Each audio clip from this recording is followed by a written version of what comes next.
Welcome to round 4 of the Parenting Roundabout podcast for the week of May 3rd.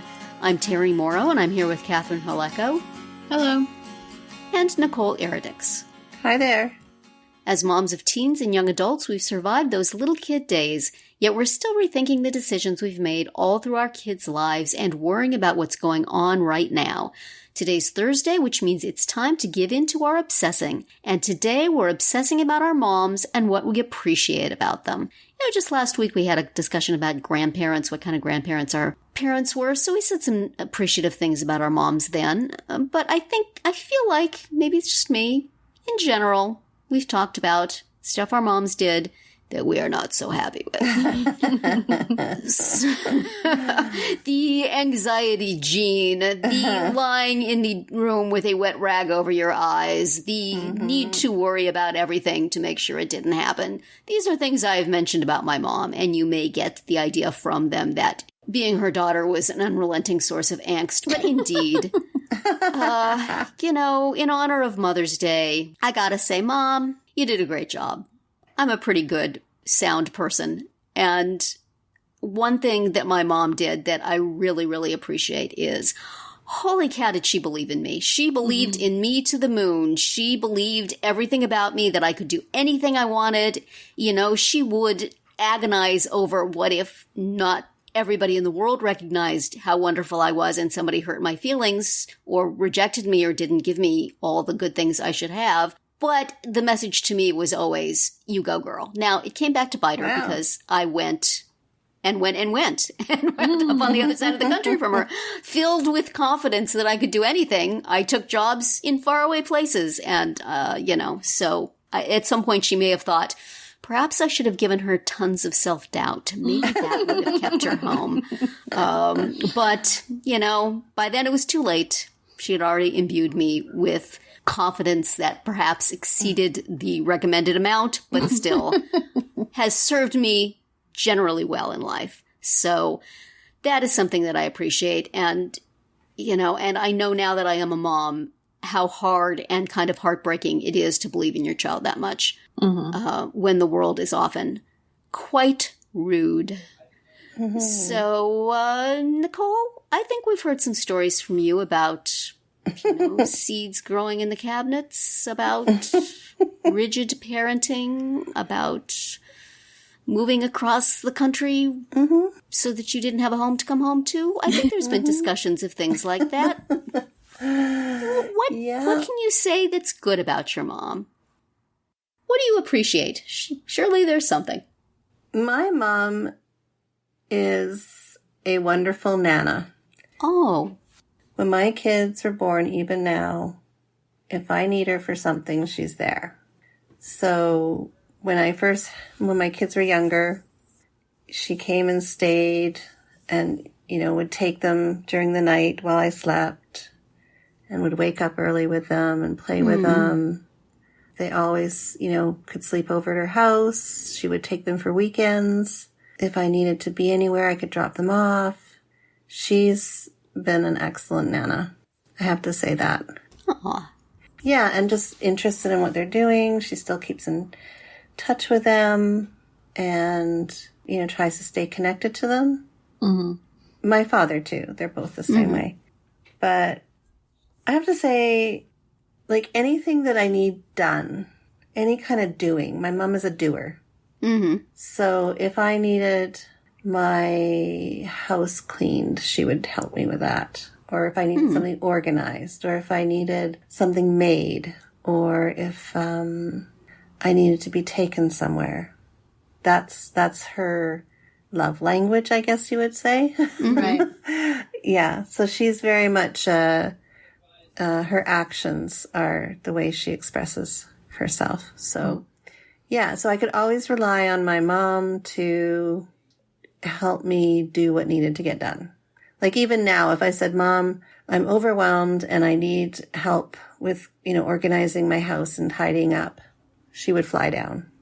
Wow. Like tomorrow and help. Or if I said, Mom, I'm super sick and I can't function and I need your help, she would be here tomorrow. So she's that kind of, she's definitely supportive in that sense.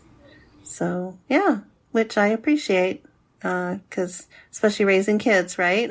It's always nice to have that extra support. So yeah, that's nice.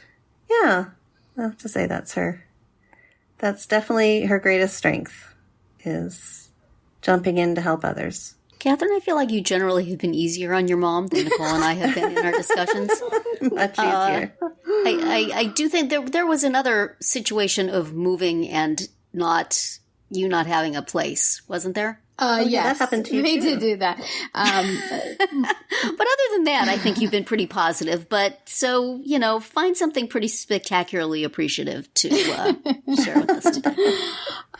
Well, I mean, this is a little bit similar to what you were saying about your mom, Terry, but my mom was a great role model as someone who could balance work and family, who could have a big job and also raise kids and, but somehow in a way that doesn't make me feel bad that I don't have the kind of ambition that she does. Like, I don't have like a big important job. And the thought of it kind of freaks me out.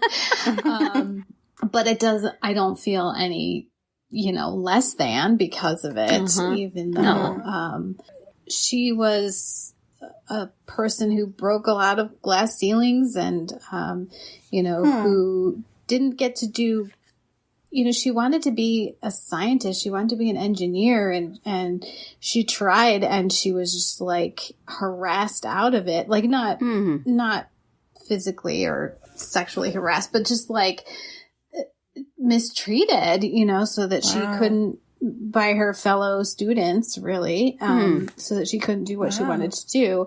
And she like turned it around, she went like, okay, well, if women are supposed to be teachers, then fine, I'll be a teacher. And then, eventually like going to grad school and becoming a professor of education and then becoming a university administrator, like sort of just doing all these amazing things, but never making me or her other children feel like we had to do all those things. But, as a female child, having a mom who did all these things was pretty cool.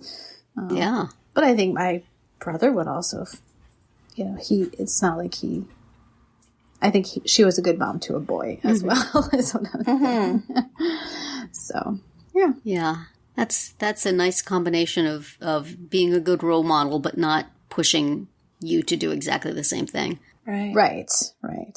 And, like she wasn't the kind of grandparent that like pushed for when are you going to have a baby, that kind of thing. She's always been really good about that too. So yeah. Nice. Was her mom, just out of curiosity, was her mom very like high achieving, or did she have that kind of a role model? Not really, because she grew up in the 50s, like her mom. Right. But the unique thing about her mom was that she did work up until she got married, my grandmother, and she didn't even get married until she was like 30 years old, which this was again in the late 1930s. So that was very unusual, of course. So, yeah. So, my grandmother never worked after she got married and had kids, but she did before that. So I think that may have been something that was meaningful to my mom. Yeah. And she always talks about her dad being, her dad was kind of like your mom, Terry, like, you can do anything kind of, even though she was a girl in the 50s, like her dad he was very strict and he was like a taskmaster, but it worked for her, like it worked with her personality. Like she took it as a like challenge kind of, and it was motivating to her. So, Yeah. Some of this, I will say, I have learned from Storyworth, which I talked about here in one of our roundups. This service where it sends a question every week, and I have it for both of my parents, and so they answer a question and tell like a story about their life, and it comes to me in an email, and eventually will be collected into a book.